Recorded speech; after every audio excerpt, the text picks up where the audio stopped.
I'd been telling them about the fridge for weeks. Nobody listened. Then the inspectors came. Good. A few days ago, Maharashtra's food safety inspectors walked into 86 establishments across the state.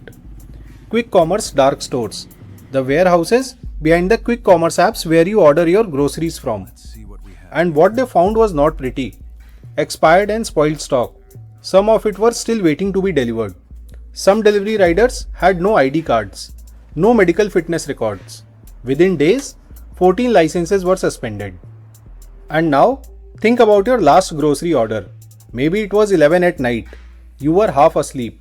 You tapped order and then 10 minutes later, the order was at your doorstep. But how much do you really know about the place where it came from? After FDA's raids, around 60 more establishments got formal improvement notices that same week. These raids were part of a crackdown that's been running since May. More than 3,100 inspections so far, over 20 a day on an average. 5-star hotels, street vendors, and now the warehouses behind your 10-minute grocery delivery. And there is one name that's been behind stories like these in Maharashtra for almost 2 decades. This isn't his first fight, it's his 25th. Tukaram Mundhe. Mundhe entered the IAS in 2005 with an All India rank of 20. 25 transfers in 21 years of his service. 25 different postings, and somehow the same pattern kept following him. Solapur, his first posting as district collector. But this time, it wasn't raids, it was water. He pushed a water conservation drive that made hundreds of villages tanker free. The state later gave him its Best Collector award. Then came Nashik in 2018. Mundhe ordered a citywide survey of illegal constructions. It found more than 2 lakh irregular structures in one city. BJP corporators filed a no confidence motion against him. And Nashik residents came out to protest. Not against Mundhe, but against the motion. The administration wanted him gone, but the public didn't. If my transfer solves Nashik's problems, then so be it.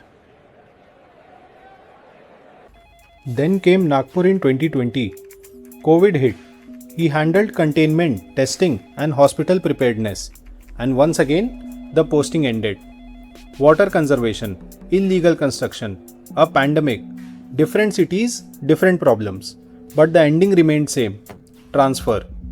And in May 2026, Mundhe walked into a very different building, but with the same approach. Maharashtra's Food and Drug Administration. His posting number 25. By now, Mundhe's raids had a pattern.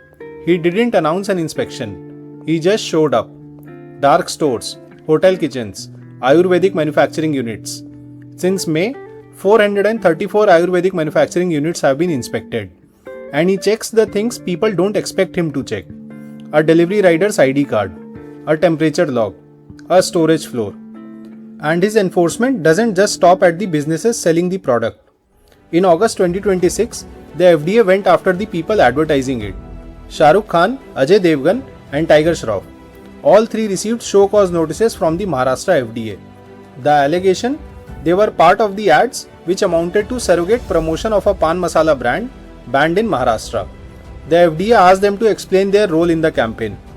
The actors' responses are still awaited. That's the Mundhe pattern at full scale, and it raises the same question every time.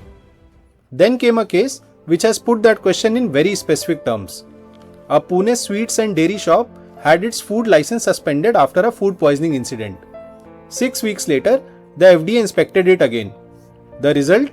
35 out of 36 parameters compliant. That's 98% compliance. The license, however, remained suspended. The Bombay High Court stepped in. It revoked the suspension and ordered the FDA to pay the shop 5 lakh rupees in compensation. Mundhe's response? The FDA had acted in the public interest. He said the department took the correct action. So now the question becomes harder. When you are enforcing the rules this aggressively, who decides when enforcement has gone too far? Because food safety needs aggressive enforcement. But aggressive enforcement still has to answer to the due process. And that's where this story gets complicated. Industry critics make a similar argument. They say there isn't always enough time to explain the paperwork before the enforcement begins. Mundhe's style leaves little room for consultation or for being wrong. Supporters, however, say that's simply the price of an officer who refuses to bend. But here's the question the applauses doesn't answer. Is Tukaram Mundhe really changing the system? Or has the system started depending on one unusually aggressive officer? Someone who keeps showing up in whichever chair needs him next. 25 transfers in, that's not a rhetorical question anymore. Because Mundhe doesn't control what happens after he leaves. In fact, he never has. He doesn't write the transfer policy. He doesn't decide who replaces him or whether people coming after him will do it the same way or not. That decision belongs to the state, not to him. Across his postings, one thing kept repeating. Mundhe himself was in the room. The dark store raids had him at the front. The Ayurvedic inspections did too. So maybe that's what makes this crackdown bigger than a few sealed dark stores. The real question was never just whether Mundhe could catch what's wrong today. It's whether someone will still catch it tomorrow when he's not the one checking. Because this was never really a test of Tukaram Mundhe. It's a test of whether Maharashtra can build a system that doesn't need another one of him.